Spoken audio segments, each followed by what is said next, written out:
എനിക്ക് നിങ്ങളുടെ 3 പേരുടെയും ചിരി നിലർത്തണമെന്ന് ആഗ്രഹമുണ്ട്. പ്രത്യേകിച്ച് ഒരു നീണ്ട പ്രൊമോഷൻസ്, ഒരുപാട് ക്ഷീണം, റിപ്പീറ്റഡ് ആയിട്ടുള്ള ചോദ്യങ്ങൾ എല്ലാം ഉണ്ടാവും. ഇവിടെയൊന്നും വലിയ മാറ്റങ്ങളൊന്നും പ്രതീക്ഷിക്കണ്ട. സ്വാഭാവികമായിട്ടും. കാരണം നമ്മുടെ കയ്യിലുള്ള ഇൻപുട്ടുകൾ വെച്ചിട്ടാണല്ലോ നമുക്ക് ചോദിക്കാൻ പറ്റുക. ഉറപ്പായിട്ട് റെസ്ട്രിക്ഷൻസ് ഉണ്ടാവും. ബട്ട് ഫസ്റ്റ് ഓഫ് ഓൾ ഞാൻ ഹണിയിലേക്ക് വരാം. ഹണി, ഈ ഒരു ആദ്യം തന്നെ വിവാദമുണ്ടോ അങ്ങനത്തെ പരിപാടിയൊന്നും അല്ല. ബട്ട് സ്റ്റിൽ ആസ്കിങ് യു, ഒരു ഗംഭീര ക്യാരക്ടറാണ് എന്നുള്ളത് ട്രെയിലറിൽ നിന്ന് വ്യക്തമാവുന്നുണ്ട്. ഹണിയിൽ നിന്നും ഏകദേശം 20 years in this industry, right? 20 വർഷമായിട്ട് വരുന്നതിൽ ഏറ്റവും വലിയൊരു സ്ട്രോങ് ക്യാരക്ടർ എന്ന് ഞാൻ വിശ്വസിക്കുന്നു. Trailer seems so. പക്ഷേ കുറച്ച് നാളുകൾക്ക് മുമ്പ് ഉണ്ടായിരുന്ന കഥാപാത്രങ്ങൾക്ക് ഹണിക്ക് തന്നെ കിട്ടിയതിൽ സാറ്റിസ്ഫൈങ് ആയിരുന്നു ഹണി ആസ് എൻ ആർട്ടിസ്റ്റ് ഇതിന് മുമ്പ് കിട്ടിക്കൊണ്ടിരുന്നതിലെല്ലാം? തീർച്ചയായിട്ടും നമുക്ക് ആ ഒരു നമുക്ക് ഓക്കെ ആണെന്ന് തോന്നുന്ന കഥാപാത്രങ്ങളല്ലേ നമ്മൾ സെലക്ട് ചെയ്യുന്നത് ചെയ്യാനായിട്ട്. തീർച്ചയായിട്ടും ഞാൻ ചെയ്ത കഥാപാത്രങ്ങളിലൊന്നും എനിക്ക് യാതൊരു രീതിയിലുള്ള പരാതികളോ ബുദ്ധിമുട്ടുകളോ വിഷമങ്ങളോ ഒന്നുമില്ല. ഞാൻ ഏറ്റവും ഹാപ്പി ആയിട്ടും 100% കൊടുക്കണമെന്നും കരുതിയിട്ട് തന്നെയാണ് ചെയ്തത്. അത് കൊടുത്തിട്ടുണ്ടോ ഇല്ലയോ എന്നുള്ളത് എനിക്കറിയില്ല, അത് പ്രേക്ഷകരാണ് തീരുമാനിക്കേണ്ടത്. പക്ഷെ റേച്ചലിൽ എത്തി നിൽക്കുമ്പോൾ ഈ ഒരു 20 വർഷമായിട്ടൊരു ടൈറ്റിൽ കഥാപാത്രം ഫസ്റ്റ് ടൈം ചെയ്യുന്നു. ഇത്രയും സ്ട്രോങ് ആയിട്ടുള്ള, ഇത്രയും എന്താ പറയുക, ബ്രേവ് ആയിട്ടുള്ള ഒരു കഥാപാത്രം ഞാൻ ആദ്യം ചെയ്യുകയാണ്. ഒത്തിരി ലെയേഴ്സും ഷെയ്ഡ്സും ഇന്റൻസും ആയിട്ടുള്ള കഥാപാത്രം ഞാൻ ഫസ്റ്റ് ടൈം ചെയ്യുകയാണെന്ന് തന്നെ എടുത്ത് പറയേണ്ടി വരും. അതൊരു നമ്മളെപ്പോഴും നമ്മുടെ ലൈഫിൽ കരിയറിൽ വന്ന് ഒത്തു കിട്ടുന്ന ഒരു കാര്യമല്ല. അത് ഇതുപോലെ വല്ലപ്പോഴും വന്ന് വീഴുന്ന ഒരു ഭാഗ്യം തന്നെയാണത്. അത് എനിക്ക് തോന്നുന്നു, എനിക്ക് ഈ സിനിമ ആനന്ദിനി എൻ്റെ അടുത്ത് ഒരു 1 ലൈനായിട്ട് അത് പറയുന്നത് ഫസ്റ്റ്. അത് പറയുമ്പം തന്നെ ഞാൻ ഭയങ്കര ഹാപ്പി ആയിരുന്നു ആ കഥാപാത്രത്തിലും ആ സിനിമയിലും. എനിക്ക് ഭയങ്കരമായിട്ട് ഇഷ്ടമായി. പിന്നെ എനിക്ക് ഉള്ളൊരു കൺസേൺ, ഇത് എങ്ങനെ ഇത് ചെയ്ത് ഫലിപ്പിക്കും എന്നുള്ള കാര്യത്തിൽ ഡെഫിനറ്റ്ലി ആ സമയത്തൊരു തോട്ട് ഉണ്ടായിരുന്നു. പക്ഷെ ഞങ്ങളൊരു അതിന്റെ ഡ്രസ്സും ഒക്കെ ഇട്ട് ജസ്റ്റ് ഞങ്ങളൊരു ഡയലോഗ് ഒക്കെ ഒന്ന് പറഞ്ഞു നോക്കിയപ്പം തന്നെ ഒരു കോൺഫിഡൻസ് എനിക്കും അല്ലെ ആ ആനന്ദിനിക്കും ആ ടീമിനും ഒക്കെ തോന്നിയിട്ടുണ്ട്. ദെൻ അത് കഴിഞ്ഞിട്ട് ഇതിന്റെ സ്ക്രിപ്റ്റ് ആവുകയും സിനിമയാവുകയും ഒക്കെ ചെയ്യുമ്പം ആ ഒരു ജേർണിയിൽ ഞാനും പങ്കുചേർന്നിട്ടുണ്ട്. From the beginning to till the end എന്ന് പറയാനായിട്ട് ഇപ്പോഴും നമ്മളതിന്റെ പറയാൻ നടക്കുകയാണ്. അപ്പോ അതെനിക്ക് എൻ്റെ ഈ 20 വർഷത്തെ ഇൻഡസ്ട്രിയിൽ നിന്നു എങ്കിൽ പോലും ഇതൊരു ഫസ്റ്റ് ടൈം എക്സ്പീരിയൻസ് ആണ്. ഈ ഒരു സിനിമയുടെ തുടക്കം തൊട്ടേ അതിന്റെ ഭാഗമായി അതുമായിട്ട് സഞ്ചരിക്കുക എന്ന് പറയുന്നത്. അങ്ങനെ ഒത്തിരി പുതുമകളും എന്താ പറയാ, ഒത്തിരി കാര്യങ്ങൾ എക്സ്പീരിയൻസ് ചെയ്യാനും കഴിഞ്ഞിട്ടുള്ള ഒരു സിനിമയാണ് റീച്ചിൽ എന്നെ സംബന്ധിച്ചിടത്തോളം. രാധികയിലേക്ക് വരുമ്പോൾ ഞാൻ രാധിക ഇൻസ്റ്റാഗ്രാം ജസ്റ്റ് ഒന്ന് പോവുമായിരുന്നു. You so passionate about your dance എന്ന് പറഞ്ഞൊരു പരിപാടിയുണ്ട്. അതിലൂടെ സഞ്ചരിക്കുക. ഞാൻ കുറെ പോസ്റ്റുകൾ അതുമായിട്ട് ബന്ധപ്പെട്ടുള്ളത് കാണുന്നത് കൊണ്ട് ചോദിക്കുകയാണ്. More as an actor, do you prefer to be a dancer? Of course ആണ്. ഞാന് ഫോർ ദ ലോങ്സ്റ്റ് പീരിയഡ് ഞാൻ എൻ്റെ ഡ്രീം എന്തായിരുന്നു എന്ന് ചോദിച്ചു കഴിഞ്ഞാല് എപ്പോഴും I wanted to be known as a dancer. ആൾക്കാര് ഒരു രാധിക ഒരു ഡാൻസർ ആണ്, ഓൾസോ ഷീസ് ആൻ ആക്ടർ എന്നുള്ള ഒരു ടൈറ്റിലാണ്. യെസ്, അത് എപ്പോഴും അങ്ങനെ തന്നെയായിരിക്കും. അത് എനിക്ക് അതില്ലാതെ എനിക്ക് പറ്റില്ല. സിനിമ ഇല്ലാത്തൊരു ജീവിതം ഞാൻ ജീവിച്ചിട്ടുണ്ട്. കാരണം ഒരു 4 വർഷം മാത്രമേ ആയിട്ടുള്ളൂ ഞാൻ സിനിമയുടെ കൂടെ സഞ്ചരിക്കാൻ തുടങ്ങിയിട്ട്. ഒരു പ്രേക്ഷകനായിട്ട് മാത്രം നിന്ന് സിനിമയെ കണ്ട് സിനിമയിലേക്ക് വരണം എന്നുള്ള ഒരു പാഷനോ ഒരു ഓഡിഷൻ പോലും ഞാൻ അറ്റൻഡ് ചെയ്തിട്ടില്ല. ഈ ഒരു ആൾക്കാർ ക്യൂ നിന്ന് ഓഡിഷൻ അറ്റൻഡ് ചെയ്യുന്ന വീഡിയോസ് ഒക്കെ കാണാറുണ്ട്, എവിടെ നിന്നൊക്കെയോ വന്നിട്ടൊക്കെ. പക്ഷെ ഞാൻ അങ്ങനെയുള്ള എഫേർട്ടൊന്നും എന്റെ ഭാഗത്തുനിന്ന് ഉണ്ടായിട്ടില്ല. ഞാന് കഷ്ടപ്പെട്ടിട്ടുള്ളത് മുഴുവൻ ഡാൻസിന് വേണ്ടിയിട്ടാ. പുതിയ കാര്യങ്ങൾ പഠിക്കാനും പുതിയ സ്റ്റൈൽ പഠിക്കാനും. ഒരു ലക്കി ആക്ടർ എന്ന് വിളിക്കൂ. ഡെഫിനറ്റ്ലി ലക്ക് ഒരു എന്റെ കാര്യത്തിലൊരു വലിയ റോളാണ് പ്ലേ ചെയ്തിട്ടുള്ളത്. അതില് എനിക്കത് പറയാതിരിക്കാൻ പറ്റില്ല. ബിക്കോസ് ഞാൻ ഒരിക്കലും സിനിമയെ ഞാൻ ആഗ്രഹിച്ചിട്ടില്ല, സിനിമയിൽ ഒരു കഥാപാത്രം ചെയ്യണം എന്ന് വിചാരിച്ചിട്ടില്ല. ഈവൻ കൊറോണ സമയത്തൊക്കെ ഇപ്പോ ആരെങ്കിലും നമ്മൾ ചെറിയ ഷോർട്ട് ഫിലിംസ് ഒക്കെ ചെയ്തുകൊണ്ടിരുന്ന ഒരു ടൈമാണല്ലോ, എല്ലാവരും വീട്ടിലിരിക്കുമ്പോൾ യൂട്യൂബിലൊക്കെ കുറെ സീരീസും ഷോർട്ട് ഫിലിംസ് ഒക്കെ ചെയ്യാമെന്ന് എന്റെ ഫ്രണ്ട്സ് ഒക്കെ പറയുന്ന സമയത്ത് എന്റെ അടുത്ത് ഇങ്ങനെ പറയുമ്പോൾ ഞാൻ എനിക്ക് അഭിനയിക്കാൻ അറിയില്ല, ഞാൻ വരില്ല എന്ന് പറഞ്ഞിട്ട് കുറെ ഞാൻ ചെയ്യില്ല എന്ന് പറഞ്ഞിട്ട് വിട്ടിട്ടുണ്ട്. അപ്പൊ അങ്ങനെ ഈവൻ ഈ അപ്പന്റെ ഓഡിഷൻ വന്നപ്പോ പോലും ഞാൻ വിചാരിക്കുന്നത് അതെന്തോ സ്പാം ആണ്, ആരോ ചുമ്മാ നമ്മളെ പറ്റിക്കാൻ വേണ്ടിയിട്ടാണ് എന്നുള്ളൊരു സാധനത്തിലായിരുന്നു. ഒരിക്കലും ഞാൻ എന്റെ ഭാഗത്തുനിന്ന് അത് ഓഡിഷൻ ആദ്യം എനിക്ക് ക്രാക്ക് ചെയ്യാൻ പറ്റില്ല. ആദ്യം അവർ പറഞ്ഞു ഇല്ല, ഭയങ്കര മെക്കാനിക്കൽ ആയിട്ടുണ്ട്, ഒരു ഡാൻസ് മിക്സ് ആവുന്നുണ്ട് ആക്ടിങ്ങിൽ, അതുകൊണ്ട് വേണ്ട എന്ന് പറഞ്ഞു. അപ്പോഴൊന്നും എനിക്കൊരു സങ്കടവും തോന്നിയിട്ടില്ല, എനിക്കത് ആഗ്രഹം ഉണ്ടായിട്ടില്ലല്ലോ. പക്ഷെ ഡാൻസ് ആണ് എപ്പോഴും ഒരു വാട്ട് ഇസ് മൈ പാഷൻ എന്ന് വെച്ച് കഴിഞ്ഞാൽ എപ്പോഴും അതിന് ആൻസർ ഡാൻസ് തന്നെയായിരിക്കും. അതായത് സിനിമ ഫീൽഡിൽ വന്നതിന് ശേഷവും സ്റ്റിൽ അത് തന്നെയാണ്. അതിന്റെ കൂടെ എനിക്ക് ഇപ്പോ ഈ ഡാൻസ് എന്ന് പറഞ്ഞു കഴിഞ്ഞാലും അതും അഭിനയം തന്നെയാണ്.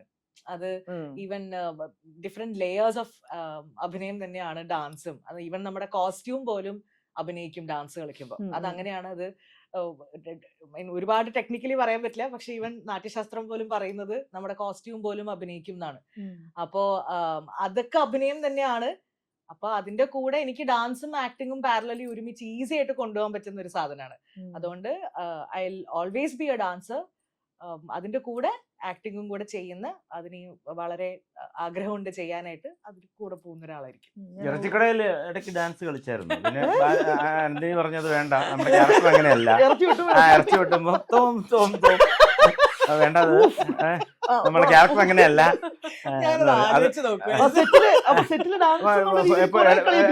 2 മിനിറ്റ് കിട്ടിയാ മാറിപ്പോയി പുള്ളിക്കാരത്ത് ഡാൻസ് കളിച്ചു. പിന്നെ അത് പുള്ളിക്കാരൻ ഡയറക്ടർ പറഞ്ഞു അത് വേണ്ട ചേച്ചി, നമ്മുടെ ക്യാരക്ടർ അങ്ങനെയല്ല. സോറി, ഞാൻ ഇടയ്ക്കൊന്നും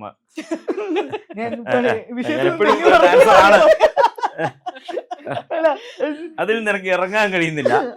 അങ്ങനെയാണോ ബുദ്ധിമുട്ട് ഡാൻസ് ചെയ്യുന്നോ? അതുണ്ട് കേട്ടോ. അതായത് അതെ, ഇപ്പൊ ഈവൻ ഇപ്പൊ ഞാൻ ചെയ്യുന്ന സിനിമകളിൽ എനിക്ക് ഭയങ്കര ചാലഞ്ചിങ് ആവുന്ന 2 സാധനങ്ങളാണ്. ഒരെണ്ണം ഡബ് എനിക്ക് ഭയങ്കര ടെൻഷനാണ്. രണ്ടാമത്തത് എന്റെ കൈ. അതായത് നമ്മൾ ഈ ഡാൻസിന്റെ കൂടെ കുറെ ഇയേഴ്സ് നമ്മൾ സഞ്ചരിക്കുമ്പോൾ നമ്മൾ അറിയാതെ നമ്മുടെ കയ്യിൽ മുദ്രകൾ വരും. നമുക്ക് അത് അങ്ങനെ ആയിപ്പോവും. നമുക്കത് മാറ്റാൻ പ്രയാസമാണ്. എത്ര വട്ടം ആനന്ദിനി കട്ട് പറഞ്ഞു ഈ മുദ്ര ഒന്ന് പറയട്ടെ? അതായത് നമ്മൾ ഈ കൈ ഇങ്ങനെ ഇടുന്ന ഒരു സംഭവം ഉണ്ട്. ഓക്കെ, നമ്മൾ ഡാൻസ് കളിക്കുന്ന സമയത്ത് കൈ യൂഷ്വലി ഇങ്ങനെ ആയിരിക്കും കൈൻ്റെ ഒരു പൊസിഷൻ ഉണ്ടാവുക. ഇത് ഞാൻ അപ്പൻ ചെയ്യുന്ന സമയത്ത് എന്നോട് മരിച്ചേട്ടൻ പറഞ്ഞിട്ടുണ്ട്, രാധിക കൈ നേരെ വെക്കുക. അപ്പൊ ഞാൻ ഇതിന് നേരെയല്ലേ, ഇതല്ലേ നേരെ, എന്റെ നേരെ ഇതാണ്. അപ്പൊ ഇല്ല, നേരെ വെക്കുന്നപ്പോ ഞാൻ ഇങ്ങനെ വെക്കുമ്പോ അതെനിക്കൊരു ബുദ്ധിമുട്ടാണ്. അതെ, എനിക്കതെന്തോ ഒരു ബുദ്ധിമുട്ട്. എനിക്ക് ഇങ്ങനെ ഇടുമ്പോഴാണ് ഞാൻ കാഷ്വൽ ആവുന്നത്. അപ്പൊ അത് മാറ്റാൻ കുറെ കഷ്ടപ്പെട്ടു. അപ്പൊ ഞാൻ വിചാരിച്ചു അതെന്റെ മാറിയെന്ന്. പക്ഷെ റേച്ചലിൽ അത് മാറിയിട്ടില്ല. റേച്ചൽ ചെയ്യുമ്പോഴും എനിക്ക് ആ ഒരു സാധനം ഇടയ്ക്ക് ഞാൻ ഇങ്ങനെ ഭയങ്കര ക്യാരക്ടർ ഭയങ്കര ദേഷ്യപ്പെട്ടിട്ടൊക്കെ ഇരിക്കുകയായിരിക്കും, പക്ഷെ കൈ ഇങ്ങനെ ഇരിക്കും. ആ ഒരു സാധനം സീരിയസ് കഥാപാത്രത്തിലും കൂടെ ഇത് കയറി രസമായിരിക്കും. ജോജേട്ടാ പറ, നമുക്ക് തകർക്കണം. നമ്മളൊരു ബോയ്സ് വൈബിൽ നമ്മൾ ഇന്റർവ്യൂ കൊണ്ടുപോകണം. അതുകൊണ്ടാണ് ചോദിച്ചിട്ടുള്ള അവസാനം വന്നത്. പറ ചോദിച്ചേട്ടാ, പറ, നമുക്ക് കഥാപാത്രത്തിലേക്ക് വരാം, ആഴ്ന്നിറങ്ങാം. ഈ കഥാപാത്രം ഞാൻ ആഴ്ന്നിറങ്ങിയ പ്രശ്നം സൂചിപ്പിച്ചതുപോലെ തന്നെ ഞാൻ ഒരുപാട് കഷ്ടപ്പെട്ട് അഭിനയിച്ച ഒരു സിനിമയാണിത്. കാരണം ഒരു മാന്യത ഇല്ലാത്തൊരു കഥാപാത്രമാണ്. എനിക്ക് അങ്ങനെ പെർഫോം ചെയ്യാൻ വലിയ പാടാണ്. കാരണം ഞാനൊരു യഥാർത്ഥ ജീവിതത്തിൽ അതുപോലെ അല്ല, ഞാൻ അതുകൊണ്ടാണ് ഞാൻ കഷ്ടപ്പെട്ടു എന്ന് ഞാൻ പറയുന്നത്. ജാമ്യം എടുത്തു തോപ്പിക്കാൻ പറ്റില്ല. അധികം കൊല്ലല്ല, ഒരു ഉഴപ്പൻ ക്യാരക്ടറാണ്. ഞാൻ ഒരുപാട് പ്രതീക്ഷയാണ് ഇത്തരത്തിലൊരു കഥാപാത്രത്തെ. അപ്രതീക്ഷിതമായിട്ടാണ് ഞാൻ ഈ സിനിമയിലേക്ക് വന്നത്. ഞാൻ എൻജോയ് ചെയ്ത ഒരു സിനിമയാണ്. നല്ല ഒരു ക്ലാസിക്കൽ വർക്കായിരിക്കും ഇതാണ് എന്നാണ് ഞാൻ വിചാരിക്കുന്നത്. ഇനി ആനന്ദിനി ബാല എത്ര സിനിമ ചെയ്താലും ഈ വർക്ക് വേറിട്ട് നിൽക്കുമെന്ന് ഞാൻ വിശ്വസിക്കുന്നു. Trailer seems so promising. ഭയങ്കര രസമുണ്ട്. അതായത് നമ്മൾ ടീസറിൽ കാണുന്നതിന്റെ അപ്പുറത്തേക്ക് അതിന്റെ ഒരു കഥ പുറത്തു വരുന്ന അങ്ങനത്തെ രീതിയിലൊരു ഹിന്റും നിങ്ങൾ തരുന്നില്ല. ഇപ്പൊ ചന്തുവിന്റെ ക്യാരക്ടർ എന്തിനാണ് ക്വസ്റ്റ്യൻ മാർക്ക്, അങ്ങനെ കുറെ ഹിന്റ്സ് ഒക്കെ വെക്കുന്നുണ്ട്. ആ ഒരു രീതിയിലാണ് ഇതിന്റെ ട്രെയിലർ കട്ട് ചെയ്യുന്നത്. പക്ഷെ ആനന്ദിനി ഒരു ഫീമെയിൽ ഡയറക്ടറായിട്ട് വരുന്നു. ഇപ്പം മലയാള സിനിമയിൽ അങ്ങനെ വിരലെണ്ണാവുന്ന ഫീമെയിൽ ഡയറക്ടേഴ്സാണ് നമുക്ക് ഉള്ളത്. ആൻഡ് ആനന്ദിനി ഒരു വ്യക്തി വരുന്നത് it marks A new step എന്ന് പറഞ്ഞൊരു രീതിയിൽ തന്നെയാണ് വരുന്നത്. എസ്പെഷ്യലി ഈ സിനിമ ഏകദേശം എനിക്ക് തോന്നുന്നു 2 വർഷം മുന്നേക്ക് അനൗൺസ് ചെയ്ത പടമല്ലേ എന്നാണ് എന്റെ ഒരു ധാരണ. ഷൂട്ട് പിന്നെ അത് കഴിഞ്ഞിട്ടാണ് സ്റ്റാർട്ട് ചെയ്യുന്നത്. അപ്പം അതിന് സമയം എടുത്തിട്ടുണ്ട്. ഇതിന് എത്ര ഷെഡ്യൂൾ ഉണ്ടായിരുന്നു? എത്ര 2 ഷെഡ്യൂൾ ആയിരുന്നു. അല്ല, ക്ലൈമറ്റ് മഴ കാരണം നമുക്ക് സ്റ്റോപ്പ് ചെയ്യേണ്ടി വന്നു. ക്ലൈമാക്സ് സീക്വൻസ് ഒക്കെ പിന്നീടാണ് ഷൂട്ട് ചെയ്തത്.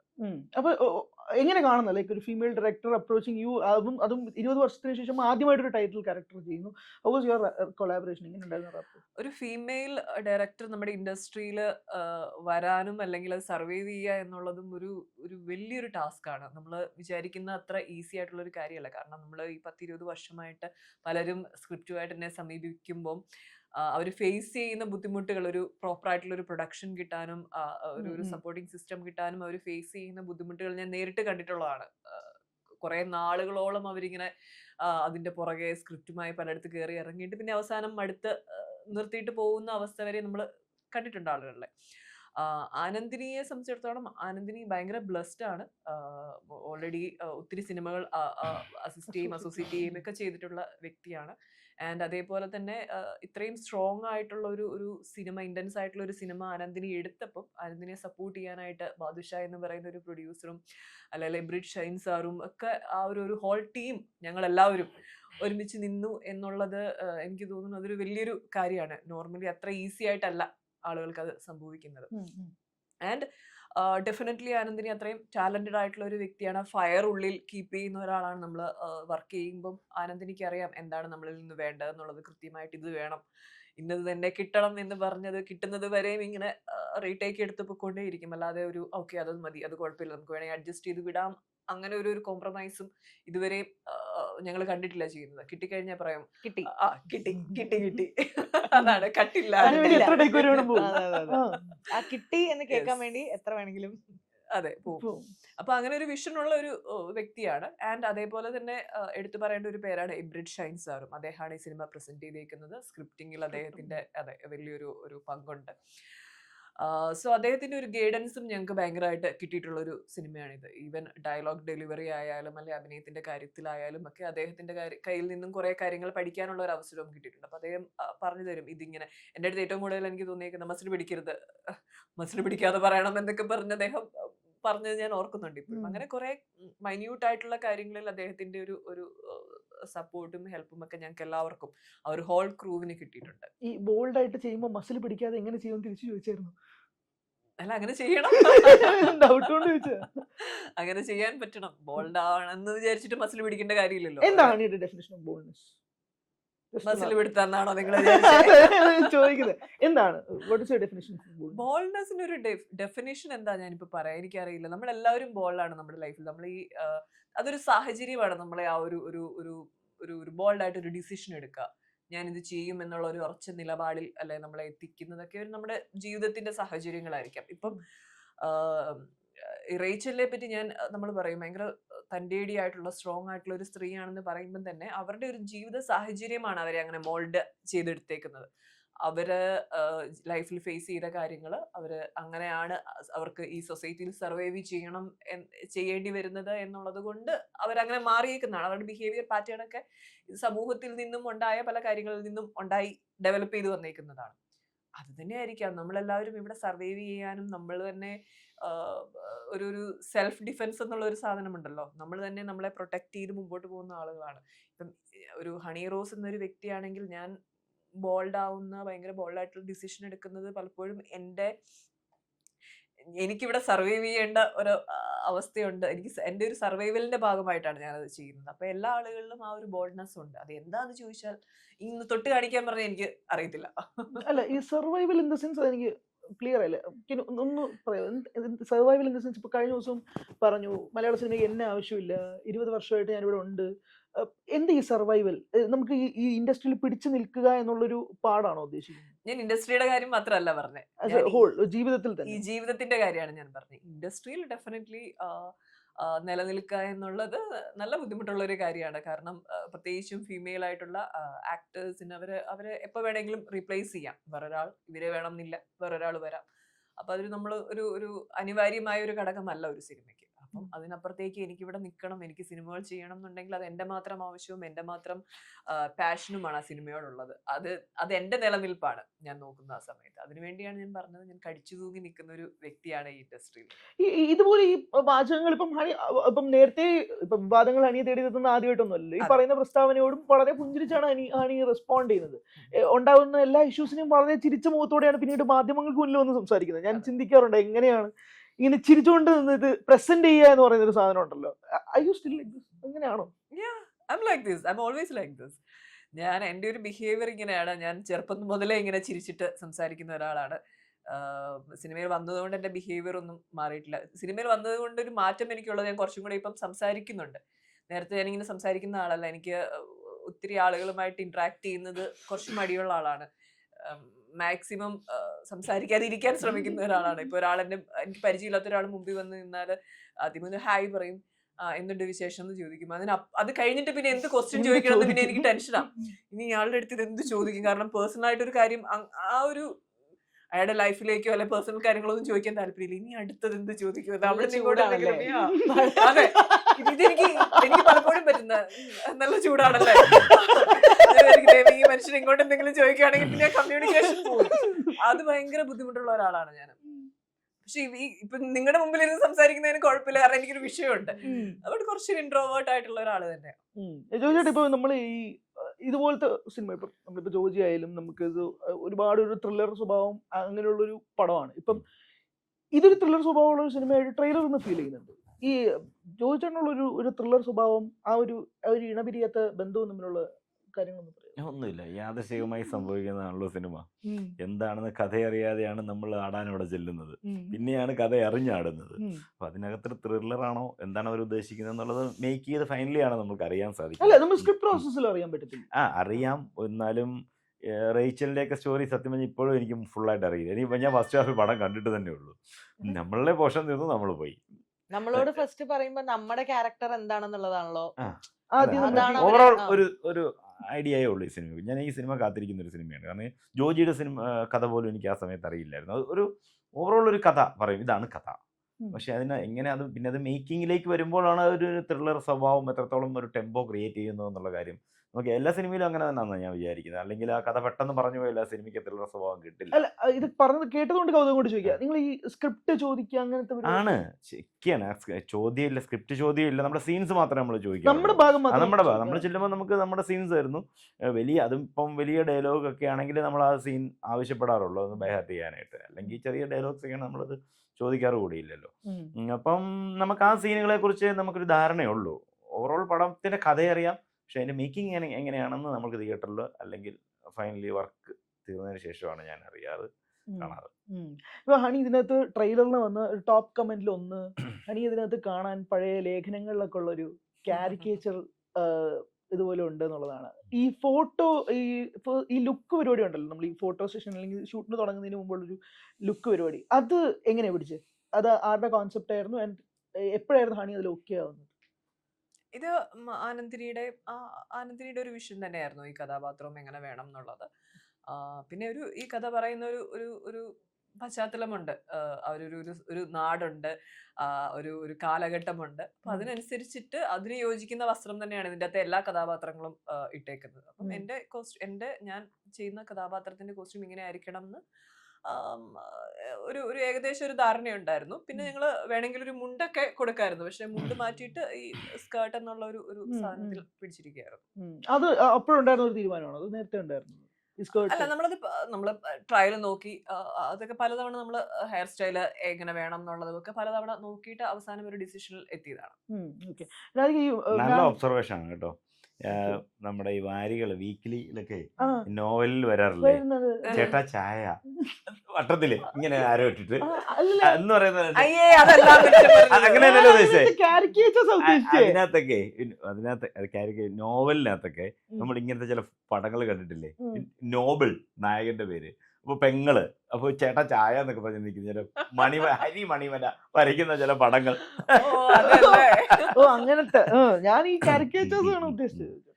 ആക്ച്വലി അതിന്റെ കമന്റ് നിങ്ങൾ മര്യാദയ്ക്ക് നോക്കാൻ അതേപോലെ ഒരു വെള്ളം ചേർത്തിട്ടില്ല കാര്യമായിട്ട്. എങ്ങനെ ഇപ്പൊ ഞാൻ ചോദിക്കുന്നത്, ഇപ്പൊ ഡാൻസിൽ ഭയങ്കര ഇൻവെസ്റ്റഡ് ആവുന്നുണ്ട്, കൂട്ടത്തിൽ സിനിമകൾ ചെയ്യുന്നുണ്ട്, പക്ഷെ ഡാൻസിലാണ് പാഷൻ എന്ന് ഇപ്പൊ പറയുകയും ചെയ്തു. ഈ വരുന്ന പ്രോജക്ട്സുകളും അല്ലാതെ നമ്മൾ ഈ തേടി പിടിക്കുന്ന സിനിമകളുണ്ടല്ലോ, അപ്പം നമുക്ക് അതാണ് എനിക്കില്ലാത്തത്. ചോദിക്കാറില്ല അത്. ഞാനതൊരിക്കലും ഭയങ്കര നല്ലൊരു കാര്യമായിട്ട് പറയല്ല. ഐ മീൻ, ഞാൻ ചെയ്യുന്ന ഭയങ്കര അടിപൊളി ഒരു സാധനമാണെന്ന് പറയില്ല. എന്റെ ഒരു പ്രശ്നമാണ്. എല്ലാവർക്കും അവരവരുടെ ലിമിറ്റേഷനെ പറ്റിയിട്ട് ഒരു ധാരണ വേണം. എനിക്ക് മനസ്സിലാക്കിയത്തോളം ഈ ഒരു എക്സ്ട്രോവേർട്ട് എന്നാണ് എനിക്ക് ഇത്രയും അല്ല, ഒരിക്കലും അല്ല. എനിക്ക് ഈ സെയിം പറഞ്ഞ മൂന്നാമത്തെ ചോദ്യം എനിക്കൊരു പ്രശ്നമാണ്. അത് 2 ചോദ്യം ഞാൻ ചോദിക്കും. അതായത് എനിക്കൊരു ടോപ്പിക് തന്നാൽ എനിക്ക് അതിൽ സംസാരിക്കാൻ പ്രശ്നമൊന്നുമില്ല. ബിക്കോസ് ഞാൻ റേഡിയോ ജോക്കി ആയിരുന്നു, അതുകൊണ്ട് എനിക്ക് സംസാരിക്കാൻ പ്രശ്നമില്ല. പക്ഷേ എനിക്കൊരു പരിചയമില്ലാത്ത ഒരാള്, ഓർ നമ്മള് ആദ്യമായിട്ട് പരിചയപ്പെടാൻ പോകുന്ന ഒരാള്, അപ്പൊ അങ്ങനത്തെ ഒരാളോട് ഒരു ചാൻസ് ചോദിക്കുക എന്നുള്ളത് എന്തോ എനിക്ക് കുറച്ച് ബുദ്ധിമുട്ടുള്ള കാര്യമാണ്. അതൊരിക്കലും അത് ഞാൻ മാറ്റാൻ തയ്യാറാവാത്തൊരു സ്വഭാവമൊന്നുമല്ല. എനിക്കത് മാറ്റണം എന്നുണ്ട്, പക്ഷേ എനിക്കതൊരു ബുദ്ധിമുട്ടാണ്. കാരണം അതെല്ലാവർക്കും ഒരു വലിയ ബുദ്ധിമുട്ടായിട്ടുള്ള ഒരു കാര്യം കാരണം തന്നെയാണ്. എന്താന്ന് വെച്ചാൽ നമ്മള് ഒരുപാട് നമ്മുടെ ചുറ്റും കേൾക്കുന്ന ഒരുപാട് സ്റ്റോറീസിലൊക്കെ നമ്മൾ ശരിക്കും അതിലേതാ ശരി ഏതാ കള്ളം എന്നൊന്നും നമുക്ക് അറിയില്ല. ആൾക്കാർ തള്ളുന്നത് ഏതാ ഉള്ളത് ഏതാ പറയണമെന്ന് നമുക്ക് അറിയില്ല. അപ്പൊ നമ്മൾ കേൾക്കാറുള്ള ചില സ്റ്റോറീസ് ഒക്കെ ഉണ്ട്. ഇപ്പൊ അങ്ങോട്ട് പോയി ഒരു അവസരം നമ്മൾ ചോദിക്കുന്ന സമയത്ത് ചിലപ്പോ നമുക്ക് കിട്ടിയേക്കാവുന്ന ഒരു ക്യാരക്ടറിന്റെ ഡെപ്ത് കുറയും. മേ ബി ചുമ്മാ ഉള്ളൊരു ക്യാരക്ടർ ആയിരിക്കും ആ ക്യാരക്ടർ. അപ്പൊ അങ്ങനത്തെ ഒരു ക്യാരക്ടർ ചെയ്യാൻ എനിക്ക് താല്പര്യമില്ല.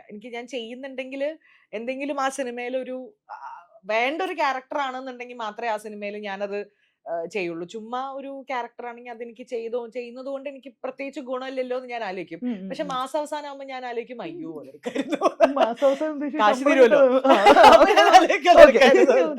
അപ്പൊ ആ ഒരു പ്രശ്നം എനിക്കുണ്ട് അങ്ങോട്ട് പോയി ചാൻസ് ചോദിക്കുന്നത്. അതുകൊണ്ട് പിന്നെ അങ്ങോട്ട് പോയി നമ്മൾ ചാൻസ് ചോദിക്കുന്ന സമയത്ത് ഒരു സ്ത്രീ എന്നുള്ള നിലയിൽ ട്രീറ്റ്മെന്റ് ഡിഫറൻസ് വരുമോ എന്നുള്ള കൺസേൺ എനിക്കുണ്ട്. എനിക്ക് അങ്ങനെ ഒരു പ്രശ്നം എൻ്റെ അടുത്ത് ഉണ്ടായിട്ടുണ്ട് എന്നല്ല ഞാൻ പറയുന്നത്. എന്റെ പ്രശ്നമാണ് നമുക്ക് എക്സാക്ട്ലി എനിക്ക് ആ ഒരു ഇൻഹിബിഷൻ ഉണ്ട്. വാട്ട് ഇഫ് ഞാൻ അങ്ങനെ പോയി ചോദിച്ചത് കൊണ്ട് അവരത് അഡ്വാൻറ്റേജ് ആയിട്ട് എടുക്കുവോ? അവർ പറയുമോ സ്ത്രീയെ നിനക്ക് ചാൻസ് ഇല്ല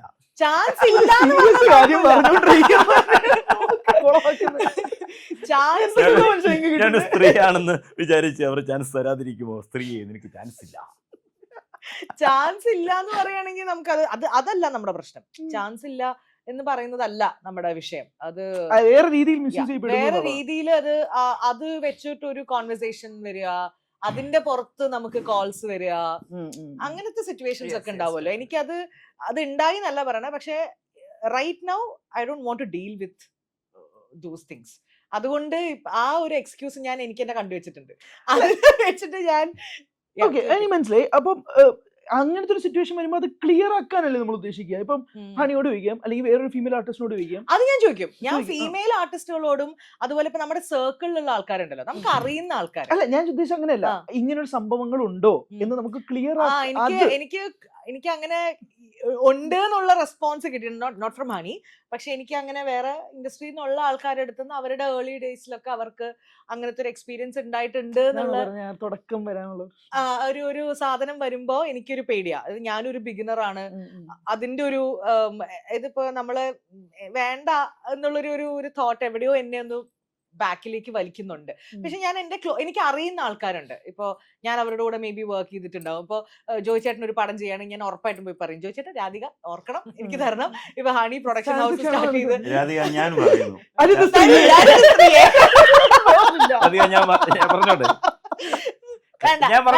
ഞാൻ ചോദിക്കില്ല. ഇപ്പൊ ഹണി ഇപ്പൊ പ്രൊഡക്ഷൻ ഹൗസ് സ്റ്റാർട്ട് ചെയ്യുന്നു. ചോദിക്കില്ല എന്ന് പറഞ്ഞുകൊണ്ട് ഞാൻ പറയുന്നത് മറുപടി കൈ കാണിക്കാതെ ഇന്നേ ഒരു ബസ് നിർത്തിയിട്ടില്ല. നമുക്ക് മുന്നോട്ട് ആയുകയും ചെയ്യണം. അല്ലെ അവർ വിചാരിക്കുന്ന നമ്മളൊരു യാത്രക്കാരിയല്ലെന്ന് അല്ലേ? നമുക്ക് ഞാൻ പരിചയമുള്ള ബസ് വരട്ടെ, കയറ്റട്ടെ. നമുക്ക് സ്ഥലത്തെത്താൻ ബസ് മാത്രല്ല മാർഗം. നമുക്ക് പല മാർഗങ്ങളുണ്ട്. അതെ, നമുക്ക് പല മാർഗങ്ങളിലും. ഞാൻ ഒരിക്കലും ചാൻസ് ചോദിക്കാതിരിക്കുന്നത് നല്ലൊരു കാര്യമായിട്ടോ അല്ലെങ്കിൽ അതിൽ ഞാൻ ഭയങ്കര അഭിമാനം കൊള്ളുന്നതൊന്നുമല്ല. ബസ് നിർത്തിയിട്ടുണ്ടോ? ഞാൻ ഇല്ലെങ്കിലും ഞാൻ മുന്നോട്ട് ആയാറുണ്ട്. അതവർ മനസ്സിലാക്കാറുണ്ട്. അല്ല, എന്താണ് തെറ്റ്? ഞാൻ പറഞ്ഞല്ലോ, ഞാൻ യാദൃശ്ചികമായിട്ട് അഭിനയിക്കാൻ തുടങ്ങിയ ഒരാളാണ് ഞാൻ. പിന്നീട് ഒരുപാട് ആളുകളെ പരിചയപ്പെടുന്നുണ്ട്. അപ്പോഴൊക്കെ തീർച്ചയായിട്ടും നമ്മൾ, കാരണം ഇപ്പൊ അതൊരു ജീവിതത്തിന്റെ ഭാഗമായി മാറി. അപ്പൊ സ്വാഭാവികമായിട്ടും കാണുമ്പോൾ ചാൻസ് ചോദിക്കുന്നതിൽ എന്താണ് തെറ്റ്? ചോദിച്ചില്ല എന്നതിന്റെ പേര് ജീവിതത്തിൽ പ്രശ്നമുണ്ടല്ലോ ചോദിച്ചേട്ടാ. ഇതൊരു ജെൻഡർ ഇഷ്യൂ ആണ്. ഒരു സ്ത്രീക്ക് അങ്ങനെ ഉണ്ടാവുന്ന ഒരു പ്രശ്നങ്ങൾ കാരണം അവർക്ക് ചോദിക്കാനുള്ള ഒരു ഇൻഹിബിഷൻ ആണ്. ചോദിച്ചാൽ അങ്ങനെ ഒരു ഇൻഹിബിഷൻ ഉണ്ടാവേണ്ട ആവശ്യം വരുന്നില്ല. ഞാൻ വിശ്വസിക്കുന്നില്ല. കാരണം എന്ന് വെച്ചാൽ അതൊരു തോന്നല് മാത്രമായിട്ടാണ് എനിക്ക് തോന്നിയിട്ടുള്ളത്. നമ്മൾ ഒരാളോട് അനുഭവങ്ങൾ പങ്കുവെച്ചിട്ടുണ്ടെന്നല്ലേ അറിയില്ല, നമുക്കറിയത്തൊക്കെ ഇല്ലാത്ത കഥകളെല്ലാം നമുക്ക് ഇട്ട് കഥകളാണ്.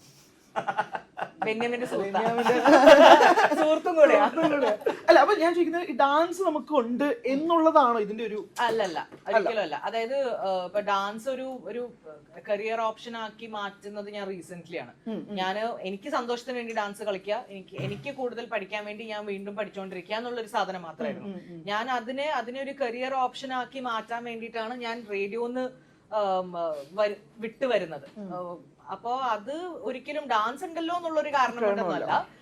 അത് ഈ ഒരു സംഭവമാണ്. അതായത് നമ്മള് ആൾക്കാരോട് ചോദിക്കുന്ന സമയത്ത് അത് ഞാൻ ചോദിക്കുന്ന രീതി ശരിയായില്ലെങ്കിലോ, അല്ലെങ്കിൽ അത് ഞാൻ സംസാരിച്ച് ഞാൻ ആ ചാൻസ് ചോദിക്കുന്നത് അവര് വേറെ രീതിയിൽ എടുക്കുമോ എന്നൊക്കെ ഉള്ള ഒരു ഡ്രസ്സ് പോലും ഒരു ഇൻവിറ്റേഷൻ ആയിട്ട് കാണുന്ന കാലമാണ്. ഓക്കെ, സോ അതുകൊണ്ട് ആ കാര്യത്തിൽ കുറച്ച് സ്കെപ്റ്റിക്കലാണ് ഞാൻ. അതായത് ഞാൻ ചോദിക്കുന്ന സംഭവം, ഞാൻ ചാൻസ് ചോദിക്കാറുള്ളത് എനിക്ക് പേഴ്സണലി അറിയാവുന്ന ആൾക്കാര് ഡയറക്റ്റ് ചെയ്യുമ്പോഴോ അവർ പ്രൊഡ്യൂസ് ചെയ്യുമ്പോഴോ അവരോടൊക്കെ ഞാൻ പുറകെ നടന്ന് ചോദിക്കും.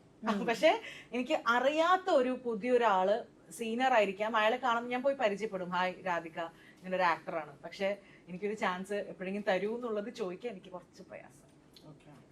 നിന്റെ വിശ്വാസം ലക്ഷ്യമായിട്ട് അത് മാറട്ടെ എന്ന് ഞാൻ ഇൻഡസ്ട്രി മാറട്ടെ, രാധികയുടെ കോൺസെപ്റ്റ് ഇൻഡസ്ട്രിക്ക് ഒരു കുഴപ്പമില്ല. ഓ പിന്നെ ഉണ്ടാവാതിരിക്കട്ടെ. ശരി, ഞാൻ വേറെ എന്തിലേക്കും പോകുന്നത്. നിങ്ങൾ രണ്ടുപേരും ഹണിയുടെ സിനിമകളൊക്കെ കാണാറുണ്ടോ? ലൈക്ക് ഫോളോ ചെയ്യാറുണ്ടോ? പിന്നെ എന്നൊക്കെ പറയുന്നത് സൂക്ഷിച്ചു ടാസ്കിലേക്കാണ് പോകുന്നത്. ഞാൻ ഹണി ചെയ്തത് 4 സിനിമകളുടെ 4 കഥാപാത്രങ്ങൾ പറയാം. അതേ സിനിമ മാത്രം ഗസ്റ്റ് ചെയ്തതാണ്. എനിക്ക് തന്നെ ഗസ് ചെയ്യാൻ പറ്റുമെന്ന് ഞാൻ ആലോചിക്കുന്നത്. ഹണി കിട്ടും ഫേമസ് കഥാപാത്രങ്ങളാണ്. നമുക്ക് ആദ്യം ജൂലിന്ന് തുടങ്ങാം. ജൂലി ഹണി പറയല്ലേ? ക്ലൂ തരാവോ? റീസെന്റ് ഓർ ഹണി തന്നെ ക്ലൂ പറഞ്ഞു, ഞാൻ ക്ലൂ ഇടുന്നില്ല. ആദ്യത്തെ മൂവി ആണോ? ബോയ്ഫ്രണ്ട്? ബോയ്ഫ്രണ്ട് ആണ്. ബോയ്ഫ്രണ്ടിലാണ് ജൂലി എന്ന കഥാപാത്രം ഹണി ചെയ്തിരിക്കുന്നത്. ഡയാന അല്ലല്ല, അത് വേറെ എപ്പിക് കഥാപാത്രം. അതൊന്നും പറയില്ലേ, ഉറക്കം പറ.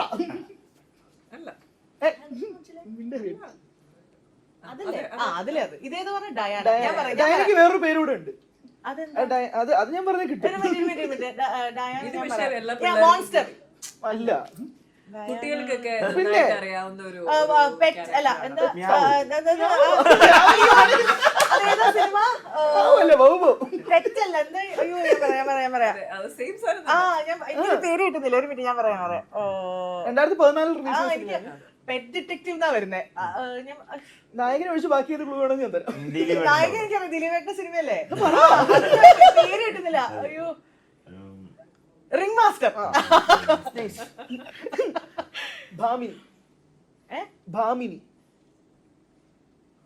ഭാമിനിയും കിട്ടും. അതൊരു മോൺസ്റ്റർ. Monster and Meenakshi. അത് മീനാക്ഷി മലയാളം? മീനാക്ഷി മലയാളമാണോ? മീനാക്ഷി അല്ല, കുറച്ച് ബോർഡറുകൾ കടക്കണം. അയ്യോ, അതെനിക്ക് അറിയാൻ വഴിയില്ല.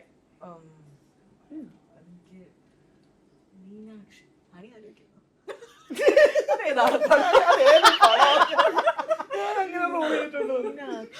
എനിക്കറിയില്ല. അവസാനം എന്റെ അടുത്ത് ചോദിക്കുന്നു. ഞാനങ്ങോട്ടേ ഉള്ളൂ, ഞാൻ പറയില്ല. മീനാക്ഷി തമിഴാ? അല്ല, കുറച്ചുകൂടെ തെലുങ്ക്. അപ്പൊ ഞാൻ കണ്ടിട്ടില്ല, സോറി. വീരസിംഹ റെഡ്ഡി. അതുമായിട്ട് റിലേറ്റഡ് ട്രോളുകൾ കണ്ടിട്ടുണ്ട്. പിന്നെ 32 വയസ്സുകാരിയായ ചെറുപ്പക്കാരി 63 വയസ്സുകാരൻ. How do you take these trolls? I mean, ഞാൻ പറയുന്നത് ഇതുപോലത്തെ ഹ്യൂമറസ് ട്രോൾസ് ഒക്കെ അതൊക്കെ എനിക്ക് ഭയങ്കര ഇഷ്ടമാണ് കാണാൻ. ഞാൻ ആ സെൻസിൽ തന്നെ എടുക്കത്തുള്ളൂ. അത് ഭയങ്കര ഹെൽത്തി ആയിട്ടുള്ള ട്രോൾസ് ആണ്. ചിലപ്പോൾ ഞാൻ തന്നെ പലതും അങ്ങനെയൊക്കെയുള്ള സാധനങ്ങളുടെ അടുത്ത് പോസ്റ്റ് ചെയ്യാറൊക്കെ. റീഷെയർ ചെയ്യാറുണ്ട്. പിന്നെ ഡെഫിനറ്റ്ലി. ഓക്കെ, അപ്പം coming to Rachel, final note ഞാൻ അത് വെച്ച് അവസാനിപ്പിക്കാം. ഒരു വളരെ സീരിയസ് ആയിട്ടൊരു കാര്യം ജോയിച്ചേട്ടൻ, സീരിയസ് ക്വസ്റ്റ്യൻ ജോയിച്ചേട്ടനാണ് വേണ്ടി. ഇപ്പം അമ്മാ സംഘടനയിൽ തലപ്പത്ത് സ്ത്രീകൾ വരുന്നു, ഒരു വനിതാ സംവിധായിക വരുന്നു, ഹണിയെ ഇതുവരെ കാണാത്ത രീതിയിലേക്ക് വരുന്നു. ഈ സ്ത്രീകളുടെ ഒരു ഡോമിനേഷൻ വളരെയധികം കൂടട്ടെ എന്ന് ഞാൻ ആത്മാർത്ഥമായിട്ട് ആഗ്രഹിക്കുന്നു. സംഘടനകളിൽ നിന്ന് തന്നെ മാറട്ടെ. ഇപ്പം രാധിക പറഞ്ഞതുപോലെ തന്നെ അങ്ങനത്തെ ഉള്ള പ്രശ്നങ്ങളൊക്കെ ഒഴിവാവട്ടെ. You should be free to ask. ഇത് നമ്മുടെ ഒരു അവകാശം കൂടിയാണ്. How do you take this note? നമ്മൾ മാറി വരുന്ന ഒരു മാറ്റം ഉണ്ടാകുന്നുണ്ടോ ഇൻസൈഡ് ദി ഇൻഡസ്ട്രി? പിന്നെ ഹ്യൂജ് ഡിഫറൻസ് ആണ്. ഇപ്പൊ ഞാൻ സിനിമയിൽ വരുന്ന സമയത്തെ ഇൻഡസ്ട്രിയെ അല്ല ഇപ്പോൾ ഉള്ളത്. കുറേം കൂടിയും സ്ത്രീകൾക്ക് കംഫർട്ടായിട്ട് വർക്ക് ചെയ്യാനുള്ള ഒരു സ്പേസ് ഇവിടെ ഇപ്പം ഉണ്ടെന്ന് തന്നെയാണ് ഞാൻ വിശ്വസിക്കുന്നത്. ഈ പറഞ്ഞതുപോലെ ബുദ്ധിമുട്ടുകളും അതൊക്കെ നമുക്കൊരാള് നിങ്ങൾ എൻ്റെ അടുത്ത് ഞാനൊരു കാര്യം പറഞ്ഞാൽ എങ്ങനെ പെരുമാറുമെന്ന് എനിക്ക് പ്രിഡിക്റ്റ് ചെയ്യാൻ പറ്റുമോ? ഇല്ല. അത് നിങ്ങളുടെ സ്വഭാവത്തിനനുസരിച്ചിരിക്കും. അതുപോലെയാണ്. എന്ന് വെച്ചാൽ ഈ നിൽക്കുന്ന ചേട്ടൻ അങ്ങനെ ആവണമെന്നില്ല. ആ മനുഷ്യൻ നല്ലതായിരിക്കും, നല്ല രീതിയിൽ സംസാരിക്കത്തുള്ളൂ. അല്ല അത്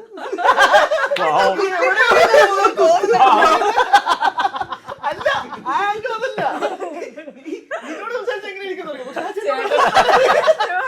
ഞാൻ കണ്ടാലൊരു പാട്ടിനാണ്. ഞാനെന്ത് ചെയ്തു? ഞാനെന്ത് ചെയ്തു? അല്ല, ഇതാണ് നമ്മുടെ ഇൻഡസ്ട്രി എന്ന് പറയുന്നത്. ആരെങ്കിലും ഒക്കെ കുഴപ്പം കാണിക്കുന്നവരുണ്ടായിരിക്കും, ഡെഫിനറ്റ്ലി ഉണ്ടാവും. ഒത്തിരി നല്ല ആളുകൾ വർക്ക് ചെയ്യുന്ന ഇൻഡസ്ട്രി തന്നെയാണ് നമ്മുടേത്. അപ്പം സ്ത്രീകൾക്ക് ഇപ്പം സംഘടനാപരമായിട്ടായാലും അല്ലെങ്കിൽ ഇപ്പം സിനിമകളിലായാലും ഇപ്പം മറ്റേ ലോക അല്ലേ, യെസ്, ആ മൂവി അത്രയും ഒരു ഹ്യൂജ് സക്സസ് ആയിരുന്നു. അപ്പൊ അതൊക്കെ നമുക്ക് എന്താ പറയാ, ഓഡിയൻസിന്റെ ഒരു പെർസ്പെക്റ്റീവ് തന്നെ മാറി എന്നുള്ള രീതിയിൽ നമുക്ക് അതിനെ വിലയിരുത്താൻ പറ്റും. അത്രയും ഒരു ഹ്യൂജ് വെൽക്കം അതിന് കിട്ടുക, അല്ലെങ്കിൽ സ്ത്രീ പ്രാധാന്യമുള്ള സിനിമകൾക്കും ഇവിടെ ഒരു ഓഡിയൻസ് ഉണ്ട് എന്നുള്ളൊരു കാര്യത്തിലേക്ക് വരിക എന്നുള്ളതൊക്കെ ഒരു വലിയൊരു ചേഞ്ചിന്റെ ഭാഗം തന്നെയാണ്. ആളുകളുടെ ചിന്താഗതിക്ക് ഒരു ഹ്യൂജ് മാറ്റമുണ്ട്. അത് എനിക്ക് തോന്നുന്നു അത് ചിലപ്പോൾ ഒരു ജനറേഷന്റെ ഒരു ഈ ജെൻസി ഒക്കെ വന്നതിന്റെ പേരിലുള്ള ഒരു മാറ്റമാണോ ഒന്നും എനിക്കറിയില്ല. But it is definitely there. Okay, ഞാൻ ചോദിക്കുന്നത് നമ്മളിപ്പം ആനന്ദിനി ഞാനിങ്ങനെ മെൻഷൻ ചെയ്തത് വേറൊന്നും കൊണ്ടല്ല, പലപ്പോഴും മാത്രമാണ് ഇങ്ങനെ വനിതാ സംവിധായകർ കിട്ടുന്നത്, അതുകൊണ്ടാണ് ഇങ്ങനെ മെൻഷൻ ചെയ്തുകൊണ്ടിരിക്കുന്നത്. ഇവർക്ക് വരാനൊരു സ്പേസ് കൂടെ വേണ്ടതാണ്. ഞാൻ ചോദിക്കുന്നത് അവർക്കൊരു പാത്ത് വേ ഓപ്പൺ ആവുക എന്ന് പറയുന്നൊരു സംഭവമുണ്ടോ? ടാലന്റഡ് ആയിട്ടുള്ള വനിതകൾക്ക് എത്ര പേർക്ക് എക്സ്പോഷർ കിട്ടുന്നുണ്ട്? പലരുടെയും ചോദ്യം ചെയ്യപ്പെടുന്നത് തന്നെ വനിതയായതുകൊണ്ട് കഴിവ് തെളിയിക്കാൻ പറ്റുമോ എന്നുള്ളൊരു സംശയം നേരത്തെ തന്നെ ഉണ്ടാവും. ഓക്കെ ഫോർ ഡയറക്ഷൻ എന്ന് പറഞ്ഞൊരു ചോദ്യം വരെ വരാറുണ്ട്. അപ്പൊ ഞാൻ ചോദിക്കുന്നത് ആ ഒരു പാത്ത് വേ ഓപ്പൺ ആവാൻ എത്രമാത്രം സക്സസ്ഫുൾ ആവുന്നുണ്ടെന്നുള്ളതാണ്. അത് ഈസി അല്ല. അതാണ് ഞാൻ നേരത്തെ പറഞ്ഞത്. ഒരു പ്രത്യേകിച്ചും സ്ത്രീ സംവിധായകർക്ക് ഇതിലേക്ക് വരിക എന്നുള്ളത് ഈസി ആയിട്ടുള്ളൊരു കാര്യമേ അല്ല. പക്ഷെ ഇപ്പൊ പറഞ്ഞ പോലെ ആനന്ദിനി മുമ്പോട്ട് വരുന്നു, അതേപോലെ ഒത്തിരി ആനന്ദിനിമാർ ഇതേപോലെ മുമ്പോട്ട് വരണമെന്നാണ് എൻ്റെ ആഗ്രഹം. ഈ ഒരു റേഷ്യൽ ഇപ്പോൾ ഒരു വലിയ വിജയമാവുന്നുവെങ്കിൽ തീർച്ചയായിട്ടും അതെല്ലാം അവർക്കൊരു പ്രചോദനമാണ്. ഇനി വരാൻ പോകുന്ന ആനന്ദിനെ പിന്തുടർന്ന് വരുന്ന സ്ത്രീകൾക്കും ഒക്കെ വലിയൊരു പ്രചോദനമാണ്. അപ്പൊ അങ്ങനെ സംഭവിക്കട്ടെ. ആ പടവും വിജയകരമായി മാറട്ടെ. എന്നാലും 3 പേർക്കും സന്തോഷം. Thank you so much. പടം ഹിറ്റാവട്ടെ ആത്മാർത്ഥമായിട്ട് ആഗ്രഹിക്കുന്നു. ആദ്യ ഷോ കഴിഞ്ഞിട്ട് ഞാൻ എന്റെ അഭിപ്രായം അറിയിക്കുന്നു. Thank you so much.